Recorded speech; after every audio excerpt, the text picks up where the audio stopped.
একজন নারীকে রানীর মর্যাদা দিয়েছে। একজন রানী, একজন রাজা যেভাবে কোথায় গেলে একা একা যায় না বা যেতে পারে না, তার সামনে পিছনে ডিফেন্স লাগে, ঠিক একজন নারী যখন বাড়ির বাইরে বের হবে ও একা একা যেতে পারবে না, ওর সামনে পিছনে পাহারা দেওয়ার জন্য মাহারাম পুরুষ জরুরি। এই জন্য আপনার মা, বোন, স্ত্রী যেখানেই যাক না কেন, অবশ্যই তার পর্দা এবং তার সাথে মাহারাম পুরুষ আছে কিনা এটা নিশ্চিত করবেন। আল্লাহ আমাদের সেই তৌফিক দান করুন। আমি আপনি যেটা সহজ মনে করছি, ইসলাম ওইটা সহজ করে না। এই জন্য তো আমরা বিশেষ করে আমাদের মাদ্রাসাতে বলে দেই যে 7-8 বছর হয়ে গেলে পর্দা করতে হবে। পর্দা কি জন্য করতে হবে? আপনার সমাজের দিকে তাকান। আজকে অনেক মেয়ে আছে নিজের পিতার কাছেই তো নিরাপদ না, শিক্ষক শিক্ষিকার কাছে নিরাপদ না, নিজের প্রতিবেশীর কাছে নিরাপদ না। এটা আপনার সমাজের ডানে বামে তাকালেই আপনি পাহরাও দেখতে পাবেন। সেটা 7 বছরের বৃদ্ধকি আর 6 বছরের একটা কিশোরী অহরহ করছে।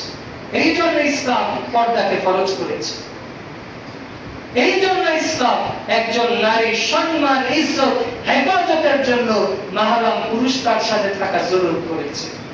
এই জন্য রাসূলুল্লাহ সাল্লাল্লাহু আলাইহি ওয়াসাল্লাম বলেছেন, আপনার মেয়ে ঢাকা ইউনিভার্সিটি পড়বে, যেখানে পড়ুক না কেন সেইখানে ও একা যেতে পারবে।